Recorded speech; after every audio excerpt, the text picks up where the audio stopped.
Assalamualaikum warahmatullahi wabarakatuh. Selamat pagi, selamat siang, dan selamat malam untuk teman-teman semua. Izin untuk memperkenalkan diri, nama saya Revana Aulia Febrianti dengan NIM 250603556 dari kelas B2 Non-Rek PGSD. Kepada yang terhormat, Bu Medita Ayu Wulandari MPD selaku dosen pengampu pada mata kuliah pembelajaran IPS SD dan kepada teman-teman semua yang saya sayangi. Pada kesempatan kali ini, saya akan mempresentasikan perangkat modul ajar yang telah saya susun atau rancang untuk memenuhi tugas ujian akhir semester pada mata kuliah tersebut. Modul ajar ini dirancang untuk jenjang kelas 4 SD pada fase B pada mata pelajaran Ilmu Pengetahuan Alam dan Sosial atau IPAS dengan materi mengenai ragam norma dan aturan di masyarakat. Pembelajaran ini dirancang untuk alokasi waktu 2 pertemuan atau 4 kali 35 menit. Model pembelajaran yang saya gunakan adalah kombinasi dari Problem Based Learning atau PBL pada pertemuan pertama dan Cooperative Learning tipe role play atau bermain peran pada pertemuan kedua. Saya juga mengintegrasikan pendekatan Culturally Responsive Teaching atau CRT yang dikaitkan dengan konteks lokal di Kecamatan Ngamprah. Alasan saya memilih pendekatan dan model ini adalah karena materi norma sangat erat kaitannya dengan kehidupan sosial nyata. Dengan bermain peran dan menggunakan kasus dari lingkungan sekitar, siswa tidak hanya menghafal aturan, tetapi juga mengamalkannya dengan pemahaman mendalam atau deep learning.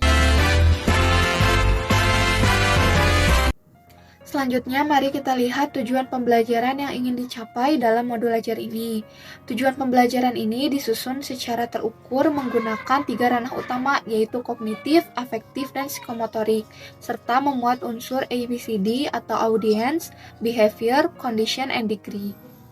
Ada 3 tujuan pembelajaran yang ditetapkan. Pertama, yaitu pada ranah kognitif, melalui pengamatan video pembelajaran mengenai ragam aturan, peserta didik mampu menganalisis fungsi dan sanksi dari norma yang berlaku di masyarakat dengan tepat. Menganalisis di sini termasuk kata kerja operasional C4. Lalu yang kedua, ranah afektif. Melalui kegiatan diskusi kelompok berbasis masalah atau PBL, peserta didik mampu menunjukkan sikap menghormati norma dan bergotong royong dalam kehidupan sehari-hari secara konsisten. Menunjukkan di sini termasuk kata kerja operasional A5. Dan yang terakhir pada ranah psikomotorik, melalui kegiatan bermain peran atau role play, berdasarkan studi kasus, peserta didik mampu mendemonstrasikan perilaku yang sesuai dengan norma di lingkungan masyarakat dengan percaya diri. Mendemonstrasikan di sini termasuk kata kerja operasional P3.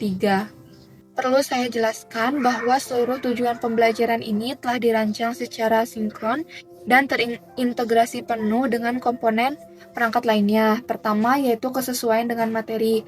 Ketiga, tujuan pembelajaran langsung mengarah pada pemahaman konsep, internalisasi nilai, dan praktik nyata materi norma di masyarakat. Yang kedua, kesesuaian dengan kegiatan.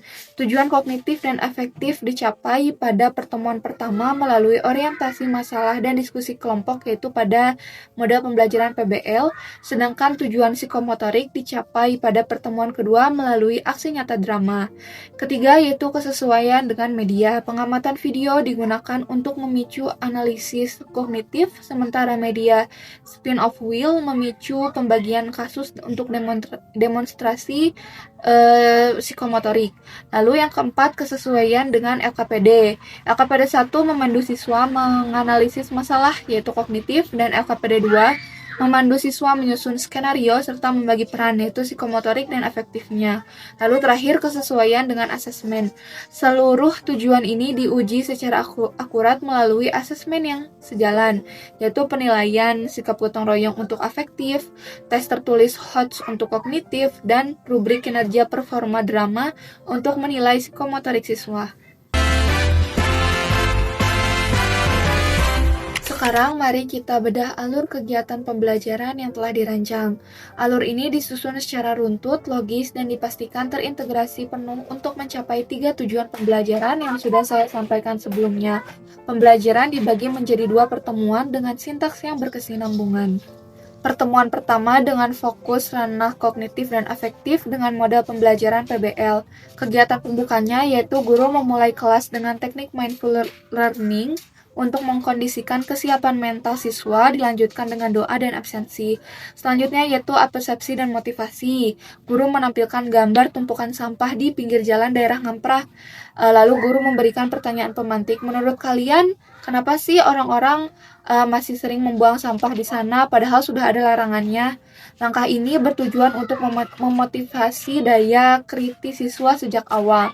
Lalu penyampaian tujuan pembelajaran. Sebelum masuk ke materi inti, guru secara eksplisit menyampaikan tujuan pembelajaran hari tersebut gitu kepada siswa menggunakan bahasa yang sederhana agar siswa dapat menganalisis fungsi norma dan mampu menunjukkan sikap gotong royong dalam kelompok. Untuk kegiatan inti yaitu penginternalisasian sintaks PBL. Yang pertama itu penggunaan media dan bahan ajar. Siswa mengamati tayangan video animasi dari YouTube mengenai jenis-jenis norma di masyarakat sebagai bahan ajar utama untuk stimulus kognitif. Selanjutnya yaitu penggunaan LKPD dan aktivitas diskusi. Siswa dibagi ke dalam kelompok heterogen, di mana guru akan membagikan LKPD 1 mengenai analisis masalah. Lalu yang kedua itu proses diskusi. Siswa melakukan proses diskusi kelompok untuk memecahkan studi kasus nyata mengenai pelanggaran norma di lingkungan sekitar. Disinilah aktivitas utama siswa berjalan, di mana mereka berlatih menganalisis dampak pelanggaran, sekaligus guru menilai bagaimana siswa menunjukkan sikap menghormati pendapat dan bergotong royong. Yang terakhir yaitu kegiatan penutup yang terdiri dari penyimpulan materi di mana guru memandu siswa bersama-sama untuk menyimpulkan materi tentang pengertian norma, fungsi, serta sanksinya. Lalu refleksi dan tindak lanjut. Guru dan siswa melakukan refleksi bersama tentang apa yang dirasakan selama belajar kelompok. Sebagai tindak lanjut, guru memberikan instruksi agar siswa membaca naskah singkat di rumah sebagai persiapan kegiatan praktik drama di pertemuan selanjutnya atau di pertemuan kedua. Next, yaitu pertemuan kedua dengan fokus pada ranah psikomotorik dan afektif dengan model pembelajaran cooperative learning tipe role play. Pertama, kegiatan pembukanya yaitu guru membuka kelas dengan menyanyikan lagu daerah Manuk Dadali dan melakukan ice breaking singkat untuk membangkitkan energi belajar. Di sini itu termasuk ke dalam joyful learning. Lalu yaitu penyampaian tujuan. Guru kembali menyampaikan tujuan pembelajaran hari tersebut, yaitu siswa akan mempraktikkan langsung atau mendemonstrasikan perilaku sesuai dengan norma melalui naskah drama singkat di depan kelas. Kegiatan selanjutnya yaitu kegiatan inti dengan sintaks role play.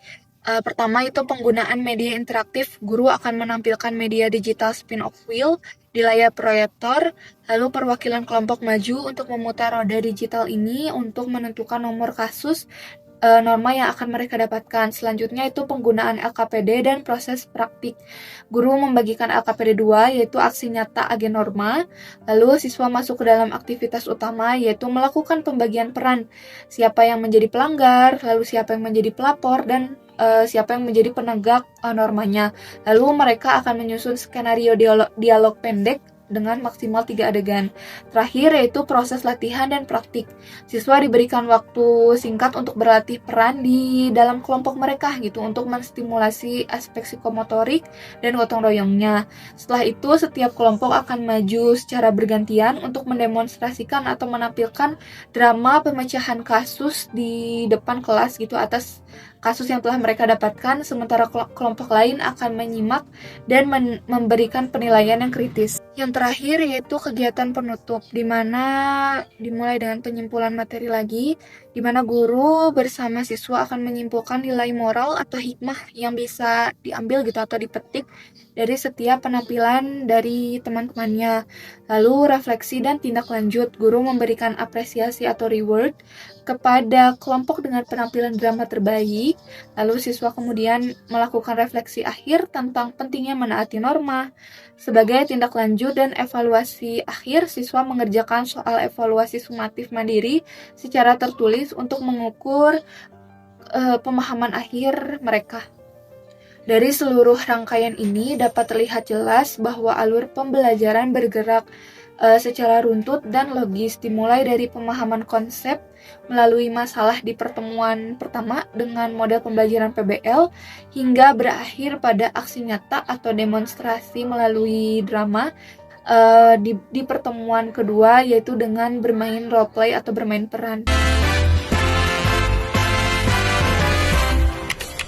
Untuk menunjang alur tersebut, saya menggunakan beberapa media interaktif. Yang pertama yaitu media audiovisual, yaitu berupa tayangan video lagu nasional, lagu daerah, lalu ada ice breaking, dan materi norma dari YouTube. Tujuannya itu agar siswa dapat dengan mudah memvisualisasikan konsep abstrak dari materi. Yang kedua yaitu media interaktif konkret, di mana penggunaan spin-off wheel digital yang berisi 10 kasus nyata di Kecamatan Ngamprah.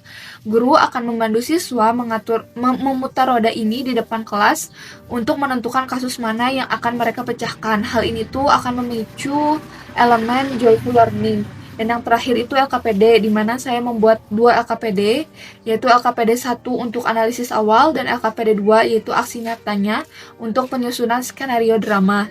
Siswa akan menggunakan LKPD 2 dengan cara menuliskan inti masalah, lalu merancang pembagian 3 peran dan menyusun dialog skenario maksimal 3 adegan secara gotong royong. LKPD ini sangat sinkron dengan tujuan ketiga yaitu demonstrasi role play.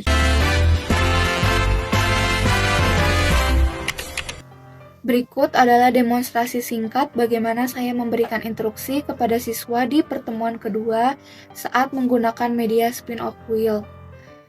Anak-anak semuanya coba perhatikan ke layar proyektor di depan. Di sini ibu sudah punya roda ajaib nih, namanya spin-off wheel.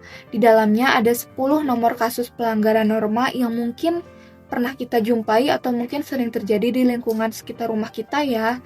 Nah, coba ibu minta perwakilan dari kelompok 1. Ayo coba Alan maju ke depan. Boleh tekan tombol tengahnya supaya rodanya muter. Wah, kelompok 1 dapat kasus nomor 4 nih. Sekarang Alan boleh balik ke meja kelompoknya lagi. Terus nanti buka lembar LKPD-nya dan tulis nomor kasus yang didapat. Nanti udah gitu diskusiin ya adegan dramanya mau seperti apa. Jangan lupa juga untuk tentuin nih siapa yang akan jadi pelanggar norma dan siapa yang akan menjadi tokoh baiknya.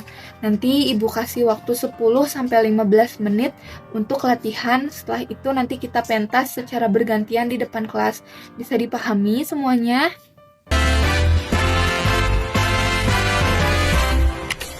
Sekarang mari kita bedah bagian implementasi evaluasi, yaitu penerapan asesmen. Dalam perangkat modul ajar ini, saya telah menyusun instrumen asesmen yang komprehensif, yaitu mencakup ranah sikap, pengetahuan, dan keterampilan. Seluruh instrumen ini dirancang sesuai dengan tujuan pembelajaran serta aktivitas nyata yang dilakukan oleh siswa di dalam kelas. Berikut adalah 3 jenis instrumen asesmen yang saya gunakan beserta cara menggunakannya. Yang pertama yaitu asesmen sikap atau formatif dengan ranah afektif.